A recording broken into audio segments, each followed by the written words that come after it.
मेरे सभी भाइयों बहनों नौजवान साथियों, आज वैसे भी मेरी तबीयत थोड़ी 2 दिन से पिछले कल से काफी खराब है। जुकाम हो गया, कहीं ठंड लग गई, गला खांसी जुकाम सब हो गया। दवाई तो ली है पर फिर भी उसके बावजूद भी मैं ज्यादा लंबा नहीं बोलूंगा। मैं कल जब सुजानपुर में बमसर क्षेत्र में गया तो कई लोग मुझे पूछ रहे थे कि मीटिंग बुलाई है, क्या वजह है, कोई गड़बड़ तो नहीं है। मैंने कहा मीटिंग तो रूटीन में होती है, पिछले लंबे में से कोई मीटिंग नहीं हुई तो मैंने कहा विधानसभा में छुट्टी है, आज मीटिंग कर लेते हैं। मेरे से पूर्व साथियों ने लंबी चर्चा करी। मैं तो सिर्फ इतना कहूंगा कि लगभग 23 साल मुकम्मल हो गए और 24वां साल 24th ईयर शुरू हो गया। और जब से मैं सामाजिक जीवन में आया हूं, ना हमने कोई जाति देखी, ना धर्म देखा, ना मजहब देखा, ना किसी की पार्टी देखी। जो आया, मैं बार बार लोगों को कहता हूं, जितने पंच है, प्रधान है, मैं हमेशा एक ही बात करता हूं कि जब कोई आदमी चुनाव लड़ता है तो चुनाव लड़ने के बाद जब जनता उसको जिता देती है तो वो सबके लिए है। मैं एमएलए बना हूं, आप लोगों ने तीसरी बार चुना है, तो मैं एमएलए सबका हूं। यहाँ कोई बीजेपी, कोई कांग्रेस, कोई बीएसपी का विषय नहीं है, कोई जाति का, कोई धर्म का विषय नहीं है। मैं सबके काम करता हूं और मुझे नहीं लगता है कि यहाँ कोई आदमी इस संकोच के साथ आता हो कि मैं बीजेपी का आदमी हूं, मैं फलानी पार्टी का आदमी, मैं इसलिए नहीं जाऊंगा कि काम होगा नहीं होगा। हमारी कोशिश रहती है। और रही पहली बार जब इंडिपेंडेंट चुनाव लड़ा मैं, तो मेरे जो फौजी भाई हैं, वो 5 फरवरी का वो दिन जब इसी पंचायत में, मेरी अपनी पंचायत में, पटलांदर स्कूल में हजारों पूर्व सैनिक इकट्ठे हुए और मेजर जे.आर. चौहान, आजकल उनकी तबीयत ठीक नहीं है, वो साथ में खड़े हुए और उन्हें भाषण दिया कि राणा जी आप आगे बढ़ो, पूरे पूर्व सैनिक आपके साथ हैं, आप आगे बढ़ो, कवरिंग फायर हम देंगे। तो मैं समझ नहीं पा रहा था कि कवरिंग फायर क्या होता है। फिर उन्होंने समझाया कि जब आदमी चलता है तो चारों तरफ से घेर के उसको सुरक्षित लेके जाते हैं, तो कवरिंग फायर हम देंगे। उन्होंने कहा कि अगर आपने चुनाव लड़ने से मना किया तो आपका सिविल कोर्ट मार्शल किया जाएगा और सिविल कोर्ट मार्शल के साथ साथ आपको सोशली बाइकाट किया जाएगा। मुझे उसमें बुलाया गया कि आप चुनाव ना लड़े। मैंने कहा अब तो फौजियों का हुक्म हो गया है, कोर्ट मार्शल होने वाला है, इसलिए कोर्ट मार्शल मेरा हो जाए उससे पहले पहले चुनाव लड़ लेंगे। मैं धन्यवादी हूं कि आप सबने चुनाव लड़ाया और खासतौर पर सैनिक भाइयों का कि इन्होंने उसमें जो है कवरिंग फायर भी दिया, पूरा कवर भी किया और उससे पहले शांति मेरे साथ उसको पीछे उसमें हटा दिया था। तो मुझे वहां पुलिस वाला एसपी ने भेजा सिक्योरिटी के लिए। मैंने कहा भाई आप तो वापस जाओ, यहाँ पर सिक्योरिटी का जिम्मा पूर्व सैनिकों ने ले लिया है। एक गाड़ी आगे एक पीछे, पूरी बड़ी अच्छे तरीके से वो चुनाव लड़ा गया, जीता गया। राजा वीरभद्र जी मुख्यमंत्री बने और मुख्यमंत्री जब बने तो उसके साथ उनके साथ अंडरस्टैंडिंग हुई और इतनी अंडरस्टैंडिंग हुई कि मेरे ख्याल हिमाचल के इतिहास में ऐसे पहले नहीं कभी हुआ। जब वो आते थे तो हजारों लोग, आप सब लोग इकट्ठे होते थे और मेरी जो डिमांडें होती थी 20 से 25 डिमांडें मैंने पढ़नी और राजा वीरभद्र जी ने एक ही लाइन बोलनी की, जो जिंदा राणा ने बोला बोलता था अस्तु, मैं उसको मानता हूं और सारे इंप्लीमेंट हुए। आपका एसडीएम का कार्यालय जो नहीं खुलने वाला था वो हरोली में मैं गया तो वहां हरोली वालों को एसडीएम का कार्यालय मिला। मैंने भी वहां से बोला मैं क्या हमारा भी दीजिए, तो उन्होंने वहां से घोषणा करी। आज सुजानपुर में एसडीएम का दफ्तर भी है। आपका मिनी सेक्रेटरीट बना 12-13 करोड़ रुपए का। बिल्डिंग कैसे गिरती, बिल्डिंग गिराई गई, कैबिनेट में अप्रूवल हुई। इसके अलावा अनेकों काम ऐसे हुए जो ऐतिहासिक काम सुजानपुर में हुए, वो आज पूरा सुजानपुर जानता है। हमारा मकसद ये भी है कि हमें कुछ बनना है। हमारा मकसद इसलिए है कि सुजानपुर के जनता के और डेवलपमेंट के काम कैसे हों, ज्यादा से ज्यादा हों।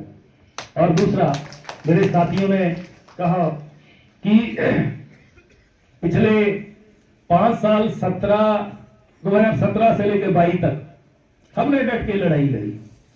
चाहे सोलन में म्युनिसिपल कॉर्पोरेशन हुआ, कलेक्शन हुआ, डट के हमने काम किया। सरकार की CIDA कह रही थी कि 3 से 4 सीटें कांग्रेस जीतेगी। हमने वहां पर डे एंड नाइट काम किया और 9 सीटें जीती। वहां पर कॉर्पोरेशन का मेयर सीनियर बनाया। मुझे कांगड़ा पार्लियामेंट का प्रभारी लगाया गया।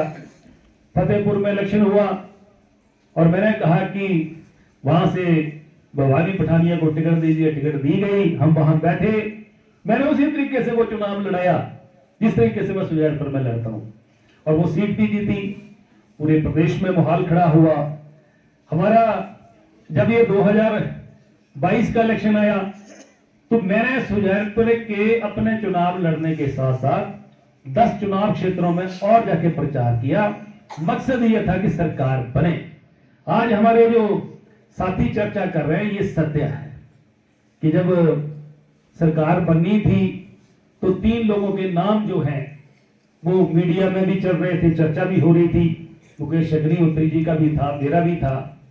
उसके बाद जब मंत्रिमंडल बनने की बारी आई तो मेरा नाम उसमें लिस्ट में था। ये दिल्ली वालों ने बताया, अब तो कंफर्म भी हो गया। उसके बावजूद भी काटा गया। प्रश्न यहां राजेंद्र राणा का नहीं है। प्रश्न ये है कि सुजानपुर की जनता का प्रश्न है।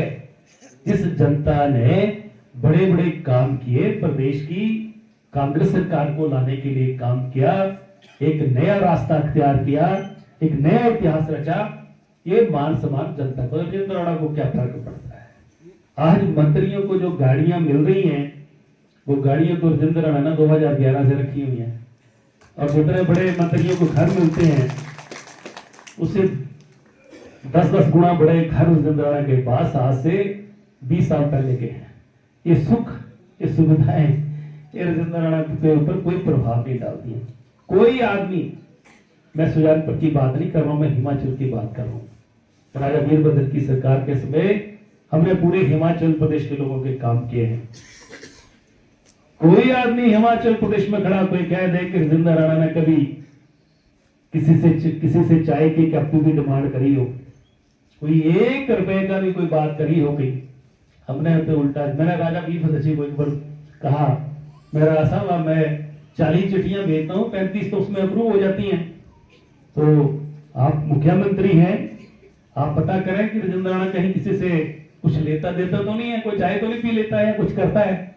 तो राजा साहब ने उसमें कहा, कहते मैं मुख्यमंत्री हूं, मुझे मालूम है, मेरे पास रिपोर्ट है कि आप किसी दूसरे की जेब में हाथ नहीं डालते, अपनी जेब में डालते।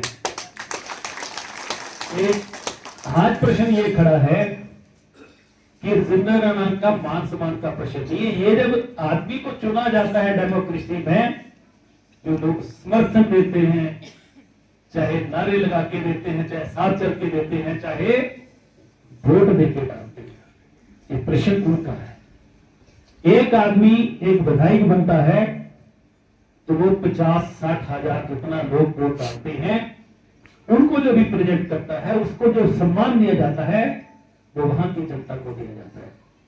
अब ये 1.25 साल हो गया, काम नहीं हो रहे। मुख्यमंत्री जी ने घोषणा 5 मार्च को जो करी थी, तो 10 दिन के बाद तो 5 मार्च आने वाली है, वो घोषणाएं पूरी हुई। बाकी की 6 की घोषणा हुई थी, बाकी ऐसे लटकी हैं। राजा वीरभद्र की सरकार को लोगों ने हिमाचल प्रदेश में काम करते हुए देखा। उसमें जो राजा वीरभद्र के मुंह से बात निकलती थी वो 100% पत्थर पे लकीर होती थी। अब कितना कितना समय इंतजार करेंगे। मैं सत्ता पक्ष के साथ जुड़ा हूं, विधायक हूं, कांग्रेस पार्टी का विधायक हूं, पर इसका मतलब ये नहीं कि मेरे सुजानपुर की जनता के किसी के पैर में कांटा लगे और मैं उसका हाल ना पूछूं। मेरे प्रदेश का कोई नौजवान आज नौकरी पाने के लिए पेपर पास करने के बावजूद अगर सड़कों को भटक रहा है, उनकी बात मैं ना करूं, ये कैसे हो सकता है। एक चुने हुआ व्यक्ति लोकतंत्र में इसलिए चुना जाता है कि वो विधानसभा के अंदर जाके सरकार के समक्ष खड़ा होके लोगों की आवाज को बुलंद करे। ये आवाज आज हमने विधानसभा के अंदर बुलंद करी कि हिमाचल प्रदेश के बहुत सारे ऐसे बच्चे, लाखों ऐसे बच्चे जिन्होंने पेपर दिए हैं, पास किए हैं, उनको नौकरी मिलनी चाहिए। कई पत्रकारों ने मुझे पूछा कि आप सरकार के खिलाफ बोल रहे हैं। मैं कहता संविधान में कहां लिखा है कि सरकार का एमएलए होने के नाते मैं किसी की आवाज बुलंद ना करूं? ये कैसे हो सकता है? ये बेईमानी हम लोग नहीं कर सकते हैं। इसलिए आज हिमाचल प्रदेश में जब सुजानपुर का नाम आता है तो लोग इज्जत के साथ में नाम लेते हैं। ये सुजानपुर की जनता है, ये बड़े बड़े फैसले करना जानती है। इसलिए आज का मीटिंग का कोई बड़ा मकसद नहीं है। इसलिए मैं चाहता हूं, आज भी कई तरह की चर्चाएं हो रही हैं और कहा जा रहा है, फोन भी आ रहे हैं कि राणा जी आपको मंत्री बनाना है। मैं इस बात की घोषणा करता हूं, बड़ी गली करता हूं